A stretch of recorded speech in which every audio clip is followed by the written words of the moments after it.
Tuhan Yang Maha Kuasa berkata, ketika Yesus datang ke dalam dunia manusia, Dia memulai zaman kasih karunia dan mengakhiri zaman hukum Taurat. Selama akhir zaman, Tuhan sekali lagi menjadi daging, dan dengan inkarnasi ini, Dia mengakhiri zaman kasih karunia dan memulai zaman kerajaan. Semua orang yang dapat menerima inkarnasi Tuhan yang kedua akan dibawa ke dalam zaman kerajaan. Dan selanjutnya akan jadi bisa menerima bimbingan Tuhan secara pribadi. Meskipun Yesus melakukan banyak pekerjaan di antara manusia, Dia hanya menyelesaikan penebusan seluruh umat manusia dan menjadi korban penghapus dosa manusia. Dia tidak membebaskan manusia dari wataknya yang rusak. Menyelamatkan manusia sepenuhnya dari pengaruh iblis tidak hanya membuat Yesus harus menjadi korban penghapus dosa dan menanggung dosa manusia, tetapi juga membuat Tuhan harus melakukan pekerjaan yang jauh lebih besar untuk membebaskan manusia sepenuhnya dari watak rusaknya yang jahat. Jadi sekarang setelah manusia diampuni dari dosa-dosanya, Tuhan telah datang kembali menjadi daging untuk membawa manusia memasuki zaman yang baru dan memulai pekerjaan hajaran dan penghakiman. Pekerjaan ini telah membawa manusia ke dalam alam yang lebih tinggi. Semua orang yang tunduk di bawah kekuasaannya akan menikmati kebenaran yang lebih tinggi dan menerima berkat yang lebih besar. Mereka akan benar-benar hidup dalam terang dan mereka akan mendapatkan jalan kebenaran dan hidup.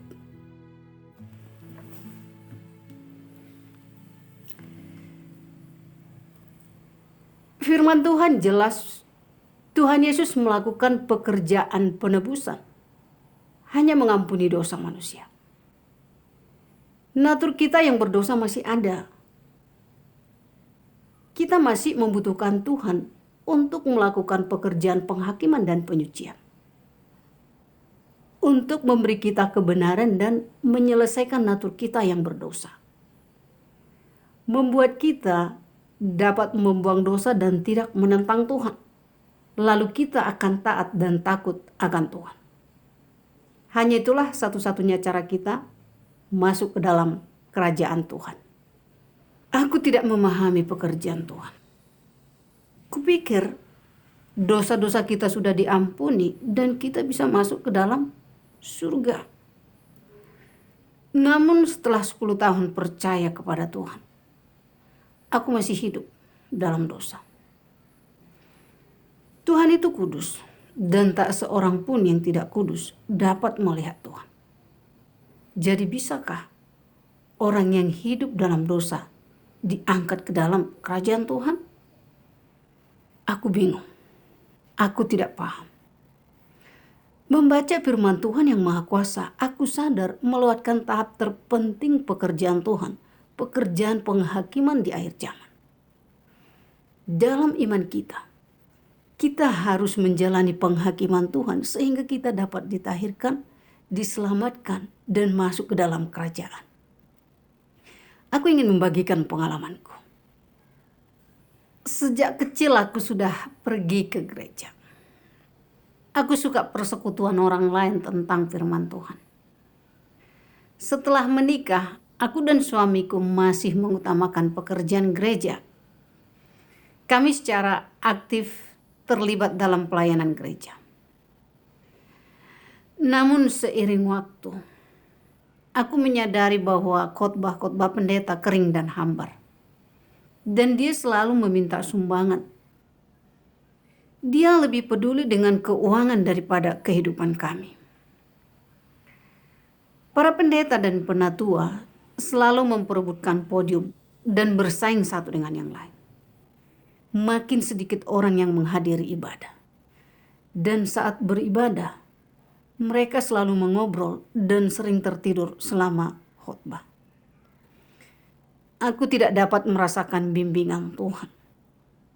mengikuti ibadah gereja makin melelahkan. Aku tak mampu menerapkan firman Tuhan dan hidup dalam dosa. Dan saat aku melihat suamiku pulang kerja dan hanya sibuk bermain game online, mau tak mau aku hanya mengomeli dan memarahinya, menyuruhnya melakukan ini atau itu. Dia tidak mendengarkanku dan aku menjadi makin kesal.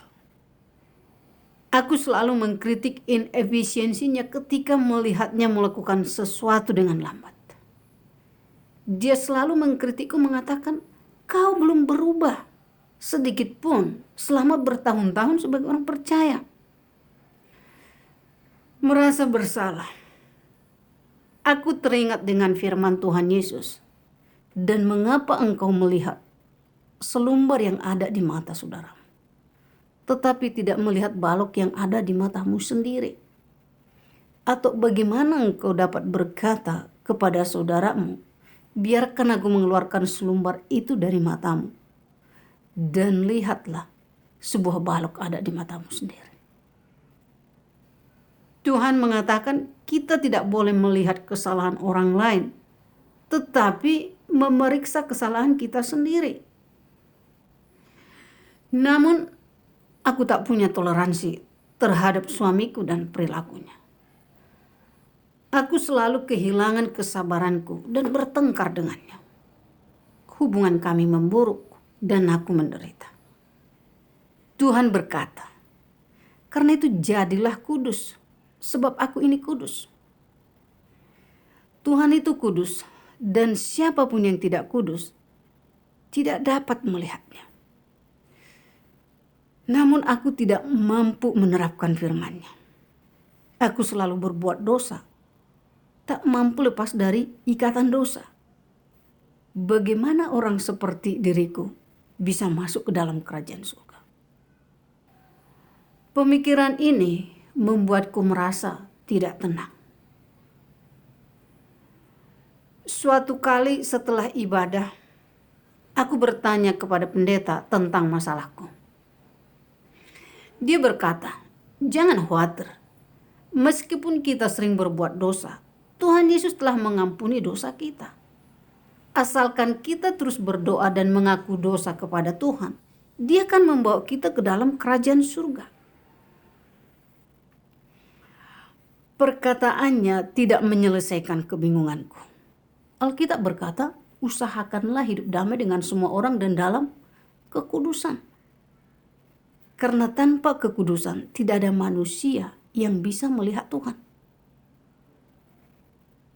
Karena jika kita dengan sengaja berbuat dosa, setelah menerima pengetahuan kebenaran, maka tidak ada lagi korban untuk menghapus dosa itu. Tertulis dengan jelas, jika kita dengan sengaja berbuat dosa, tidak akan ada lagi korban untuk dosa. Dapatkah orang yang selalu berbuat dosa diangkat ke dalam surga? Aku tidak tahu bagaimana berhenti berbuat dosa. Jadi aku memperbaiki sikap toleransi dan pengampunanku, tetapi aku tidak mampu melakukannya. Aku kembali mencari pendeta itu. Dia menggelengkan kepalanya dan berkata, "Aku juga tak punya solusi untuk masalah berbuat dosa lalu mengaku dosa." Bahkan Paulus berkata, "Karena dalam diriku ada kehendak, tetapi aku tidak mendapati cara berbuat apa yang baik. Karena apa yang baik yang aku mau tidak aku lakukan, tetapi yang jahat yang aku tidak mau, itu yang aku lakukan." Kita tidak bisa tidak berbuat dosa. Jadi bertobat dan mengaku dosa lebih banyak saja kepada Tuhan. Dan aku akan berdoa lebih banyak untukmu. Mendengar ini dari pendeta benar-benar mengecewakan. Aku berdoa kepada Tuhan. "Ya Tuhan, aku tak mau berbuat dosa, tetapi aku benar-benar tak mampu menahan diri. Hidup dalam dosa itu menyakitkan, tetapi aku tidak tahu cara berhenti darinya. Aku takut Engkau akan meninggalkanku. Tuhan, tolong selamatkan aku." Di mana manusia berakhir, Di situ Tuhan memulai. Suatu hari aku bertemu saudari Susan secara online pada tahun 2018. Kami mempersekutukan Alkitab. Wawasan tentang Alkitab dan persekutuannya mencerahkan. Jadi aku menyampaikan keresahan dan kebingunganku kepadanya. Aku berkata, aku sudah jadi orang percaya selama bertahun-tahun, tetapi aku selalu berbuat dosa. Aku khawatir tentang jalan masukku ke dalam kerajaan surga. Pendeta kami mengatakan, Tuhan Yesus telah mengampuni kami. Bahwa asalkan kami berdoa dan mengaku dosa, Dia akan membawa kami ke dalam surga saat Dia datang. Aku masih bingung. Apa pendapatmu tentang hal ini? Saudari Susan berkata, benar bahwa kita telah diampuni, tetapi itu bukan berarti kita ditahirkan atau bebas dari dosa. Tuhan Yesus pernah berkata, siapa saja yang melakukan dosa adalah hamba dosa. Dan hamba tidak tinggal di rumah selamanya, tetapi anak tetap tinggal selama-lamanya. Bukan setiap orang yang memanggilku, Tuhan, Tuhan akan masuk ke dalam kerajaan surga, melainkan dia yang melakukan kehendak Bapakku yang di surga. Tuhan Yesus tidak pernah berkata kita akan masuk ke dalam kerajaan Tuhan karena kita diampuni. Dia mengatakan kepada kita bahwa hanya mereka yang melakukan kehendak Bapa yang dapat masuk. Kita memahami gagasan manusia tentang masuk ke dalam kerajaan surga karena dosa-dosa kita diampuni tidak ada dasarnya. Kita memahami satu hal dalam tahun-tahun iman kita. Setelah orang percaya kepada Tuhan dan dosa mereka diampuni, mereka terus hidup dalam keadaan berbuat dosa lalu mengaku dosa. Ini menunjukkan bahwa ini tidak sama dengan melepaskan ikatan dan belenggu dosa. Dan juga tidak berarti bahwa kita telah ditahirkan. Tuhan itu kudus. Orang yang berbuat dosa atau menentangnya tidak boleh masuk ke dalam kerajaannya. Hanya mereka yang menaati Tuhan dan melakukan kehendaknya yang bisa masuk. Mendengar persekutuannya, kupikir benar. Jika Tuhan membiarkan pendosa masuk ke dalam kerajaan surga, bagaimana bisa kekudusannya dinyatakan? Dia melanjutkan persekutuannya. Meskipun kita berdoa dan mengaku dosa dan menerapkan ajarannya, sekeras apapun kita berusaha, kita masih terkekang oleh dosa. Apa alasan dibalik ini? Kemudian dia membaca firman Tuhan. Tuhan yang Maha Kuasa berkata, meskipun Yesus melakukan banyak pekerjaan di antara manusia, Ia hanya menyelesaikan penebusan seluruh umat manusia dan menjadi korban penghapus dosa manusia, tetapi tidak melepaskan manusia dari wataknya yang rusak. Menyelamatkan manusia sepenuhnya dari pengaruh iblis tidak hanya membuat Yesus harus menanggung dosa manusia sebagai korban penghapus dosa, tetapi juga membuat Tuhan wajib melakukan pekerjaan yang lebih besar untuk melepaskan manusia dari wataknya yang telah dirusak iblis. Jadi, setelah dosa manusia diampuni, Tuhan kembali menjadi daging untuk memimpin manusia memasuki zaman yang baru. Tuhan memulai melakukan hajaran dan penghakiman, dan pekerjaan ini telah membawa manusia ke dalam alam yang lebih tinggi.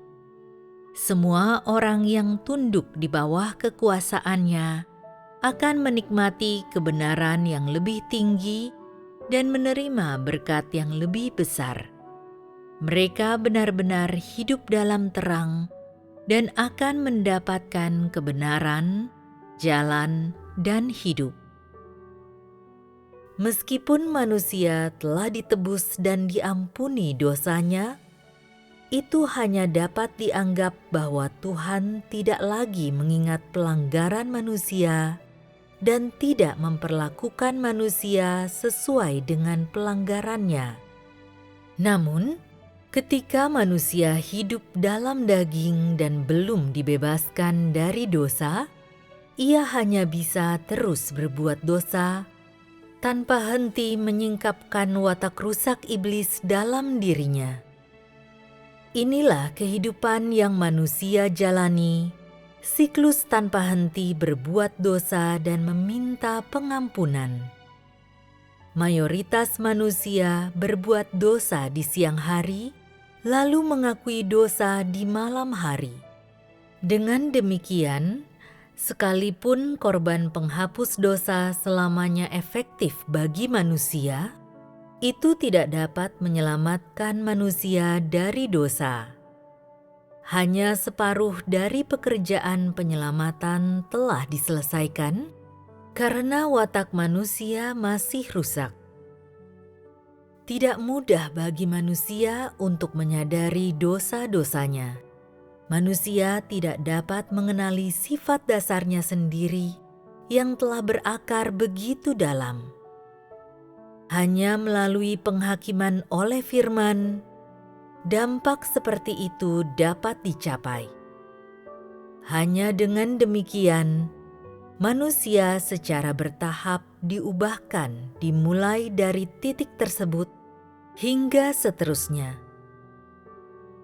Melalui pekerjaan penghakiman dan hajaran ini, manusia akan sepenuhnya menyadari substansi mereka sebenarnya yang najis dan rusak, dan mereka akan dapat sepenuhnya berubah dan menjadi tahir. Hanya dengan cara ini manusia dapat dilayakkan untuk kembali menghadap tahta Tuhan. Semua pekerjaan yang dilakukan sekarang ini bertujuan agar manusia dapat ditahirkan dan diubahkan.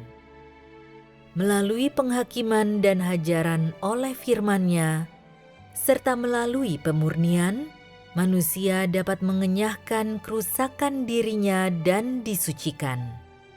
Daripada menganggap tahap pekerjaan ini sebagai tahap penyelamatan, lebih tepat menganggapnya sebagai tahap pekerjaan penyucian. Setelah membaca ini, Saudari Susan melanjutkan. Meskipun kita telah menerima penebusan Tuhan Yesus dan dosa-dosa kita diampuni, natur iblis kita yang mendorong kita berbuat dosa belum diselesaikan. Itu sebabnya kita berbuat dosa dan menentang Tuhan, dan tak mampu menerapkan firman Tuhan. Pada zaman kasih karunia, penebusan Tuhan Yesus untuk menebus kita dari dosa adalah agar kita bisa lolos dari hukuman-hukum Taurat, dilayakkan untuk datang ke hadapan Tuhan dan menikmati kasih karunia-Nya. Meskipun Dia mengampuni dosa-dosa kita, natur iblis kita tidak diselesaikan. Kita masih sangat congkak, curang, dan jahat. Kita terlalu memikirkan diri kita sendiri, selalu ingin menentukan keputusan dan memaksakan cara kita. Jika orang lain melakukan sesuatu yang tidak kita sukai, kita memarahi dan menindas mereka. Kita berbohong dan menipu, dan doa kita kepada Tuhan adalah kata-kata kosong. Kita bicara tentang menaati dan mengasihi Tuhan, tetapi kita melakukan segalanya demi keuntungan pribadi. Kita mengorbankan diri hanya demi berkat Tuhan. Kita senang jika kita diberkati, tetapi jika kita menghadapi kesulitan, kita mengeluh. Kita bahkan mungkin menyangkal Tuhan. Watak rusak ini lebih buruk daripada dosa. Jika itu tidak diselesaikan, kita cenderung melakukan kejahatan dan menentang Tuhan. Kita masih penuh dosa. Bagaimana kita bisa layak bagi kerajaan Tuhan? Itulah sebabnya Tuhan Yesus berjanji untuk datang kembali. Tuhan yang Maha Kuasa adalah Tuhan Yesus yang datang kembali. Dia mengungkapkan semua kebenaran untuk menyelamatkan manusia. Dia melakukan pekerjaan penghakiman. Ini untuk menyelesaikan natur manusia yang rusak. Untuk menyelesaikan akar masalah kita yang selalu berbuat dosa dan menentang Tuhan. Dan menyucikan serta menyelamatkan kita. Dan membawa kita ke dalam kerajaannya. Pekerjaan Tuhan yang Maha Kuasa menggenapi firman Tuhan Yesus. Ada banyak hal lain yang bisa kukatakan kepadamu, tetapi engkau tidak bisa menerima semuanya itu saat ini. Namun ketika Dia roh kebenaran itu datang, Dia akan menuntun engkau sekalian ke dalam seluruh kebenaran. Karena aku datang bukan untuk menghakimi dunia, melainkan untuk menyelamatkan dunia. Dia yang menolak aku dan tidak menerima firman-Ku, sudah ada yang menghakiminya. Firman yang aku nyatakan, itulah yang akan menghakiminya di akhir zaman. Dan 1 Petrus berkata, karena waktunya akan datang, penghakiman harus dimulai di rumah Tuhan. Dengan menerima penghakiman Tuhan, kita dapat memperoleh kebenaran. Kita dapat ditahirkan, dan baru setelah itu kita dapat masuk ke dalam kerajaan Tuhan. Persekutuan saudari Susan mengandung terang dan sejalan dengan Alkitab.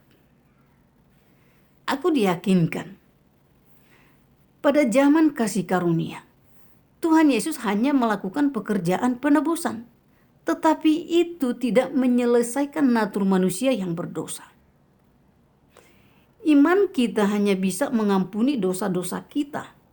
Dan kita harus menerima pekerjaan penghakiman Tuhan pada akhir zaman untuk menyelesaikan akar penyebab dosa kita dan ditahirkan. Mataku terbuka. Ada tahap pekerjaan Tuhan yang belum kualami. Aku mendengar bahwa Tuhan Yesus telah datang kembali dan mengungkapkan kebenaran untuk melakukan pekerjaan penghakiman, untuk menyucikan dan menyelamatkan manusia, dan membawa kita ke dalam kerajaan Tuhan. Aku sangat gembira. Aku segera bertanya kepada saudari Susan, bagaimana pekerjaan penghakiman Tuhan menyucikan kita? Dia membacakanku beberapa firman Tuhan yang Maha Kuasa. Tuhan yang Maha Kuasa berkata, pekerjaan Tuhan dalam inkarnasi saat ini adalah untuk mengungkapkan wataknya, terutama melalui hajaran dan penghakiman. Dengan membangun di atas dasar ini, Dia membawa lebih banyak kebenaran kepada manusia dan menunjukkan kepadanya lebih banyak jalan penerapan. Dengan demikian, mencapai tujuannya untuk menaklukkan dan menyelamatkan manusia dari wataknya yang rusak. Inilah yang ada di balik pekerjaan Tuhan pada zaman kerajaan.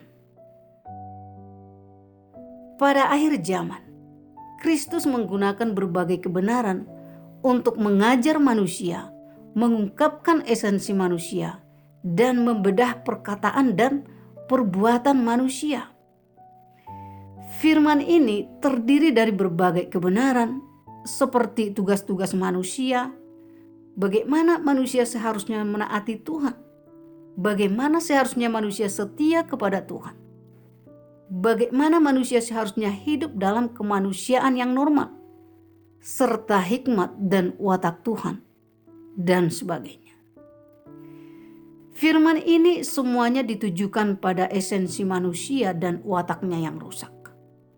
Secara khusus, firman yang mengungkapkan bagaimana manusia menolak Tuhan diucapkan berkaitan dengan bagaimana manusia merupakan perwujudan iblis dan kekuatan musuh yang melawan Tuhan.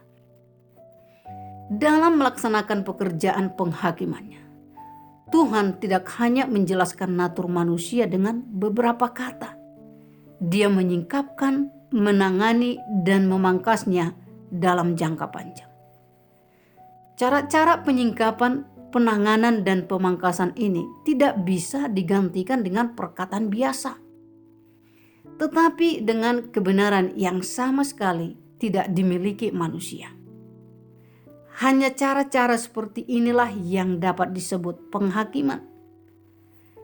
Hanya melalui penghakiman jenis inilah manusia bisa ditundukkan dan diyakinkan sepenuhnya untuk tunduk kepada Tuhan dan bahkan memperoleh pengenalan yang sejati akan Tuhan. Yang dihasilkan oleh pekerjaan penghakiman adalah pemahaman manusia tentang wajah Tuhan yang sejati dan kebenaran tentang pemberontakannya sendiri. Pekerjaan penghakiman memungkinkan manusia untuk mendapatkan banyak pemahaman akan kehendak Tuhan, tujuan pekerjaan Tuhan, dan misteri-misteri yang tidak dapat dipahami olehnya. Pekerjaan ini juga memungkinkan manusia untuk mengenali dan mengetahui hakikatnya yang rusak dan akar penyebab dari kerusakannya, dan juga mengungkapkan keburukan manusia. Semua efek ini dihasilkan oleh pekerjaan penghakiman. Karena hakikat pekerjaan ini sebenarnya adalah pekerjaan membukakan jalan, kebenaran, dan hidup Tuhan kepada semua orang yang beriman kepadanya. Pekerjaan ini adalah pekerjaan penghakiman yang dilakukan oleh Tuhan. Saudari Susan melanjutkan persekutuannya. Pada akhir zaman, Tuhan mengungkapkan kebenaran untuk melakukan pekerjaan penghakiman dan mentahirkan serta menyelamatkan manusia, dan menyingkapkan misteri seluruh pekerjaannya. Dia menyingkapkan kebenaran tentang keburukan manusia dan menyingkapkan serta membedah natur jahat kita yang menentang Tuhan. Memberitahu kita apa racun-racun iblis dalam natur kita, keadaan dan pemikiran rusak apa yang dihasilkan oleh racun-racun iblis ini, dan bagaimana menyelesaikannya. Firman Tuhan menjelaskan apa arti ketundukan kepada Tuhan, apa arti kasih sejati bagi Tuhan, dan bagaimana menjadi orang jujur. Semua itu menunjukkan kepada kita bagaimana menyingkirkan watak rusak kita dan mencapai keselamatan. Semua itu juga menyingkapkan watak Tuhan yang kudus dan benar. Dengan menjalani penghakiman dan hajaran Tuhan, kita memahami kebenaran dan akhirnya memahami esensi kerusakan kita. Lalu kita mulai membenci betapa iblis telah merusak kita, bersujud di hadapan Tuhan dan bertobat dan menerapkan kebenaran. Watak kita yang rusak lambat laun berubah, dan kita bisa mendapatkan rasa hormat dan ketaatan agar makin tidak berbuat dosa dan menentang Tuhan. Saudari Susan membagikan pengalaman pribadinya. Dia selalu berpikir dia lebih cakap daripada orang lain. Dia egois dan memaksa orang untuk menerima pandangannya. Dia selalu mengasingkan dan menegur penentangan apapun. Itu menyakiti dan menindas mereka. Melalui penghakiman dan penyingkapan firman Tuhan, dia sadar dia hidup berdasarkan hukum iblis seperti akulah yang berkuasa. Dia sangat keras kepala dan congkak. Ingin orang lain menuruti gagasannya seolah-olah itu adalah kebenaran. Dia tidak menghormati Tuhan dan tak bernalar. Ini menjijikkan bagi Tuhan dan orang-orang. Dia selalu ingin orang lain mendengarkannya, dan itu adalah watak iblis. Iblis itu sombong, ingin setara dengan Tuhan. Dia ingin mengendalikan, membuat manusia mendengarkan dan memujanya. Karena itu Tuhan mengutuknya. Saudari Susan merasa takut setelah menyadari sifat dan akibat dari masalahnya. Dia membenci dirinya sendiri dan menerapkan kebenaran. Dia menjadi rendah hati dalam interaksinya dengan orang lain. Dia tidak lagi memandang rendah dan menindas mereka. Dia mampu menerima gagasan orang-orang dan hubungannya dengan orang-orang membaik. Hatiku terang saat mendengar persekutuannya tentang firman Tuhan dan pengalamannya. Jadi Tuhan menggunakan firman-Nya untuk menghakimi dan mentahirkan watak kita yang rusak. Pekerjaan Tuhan untuk menyelamatkan kita sangatlah praktis. Aku sudah percaya selama bertahun-tahun, tetapi tidak mampu lepas dari dosa. Aku sangat menderita, tetapi kutemukan jalannya. Setelah itu, aku mulai membaca firman Tuhan yang Maha Kuasa, menonton film-film, dan mendengarkan lagu-lagu pujian dari gereja Tuhan yang Maha Kuasa.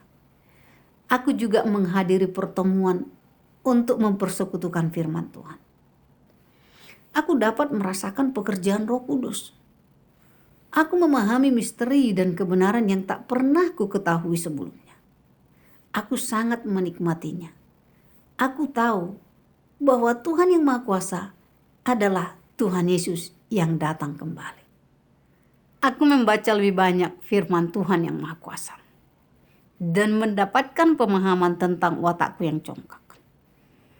Aku merendahkan dan memarahi orang lain, dan itu watak jahatku.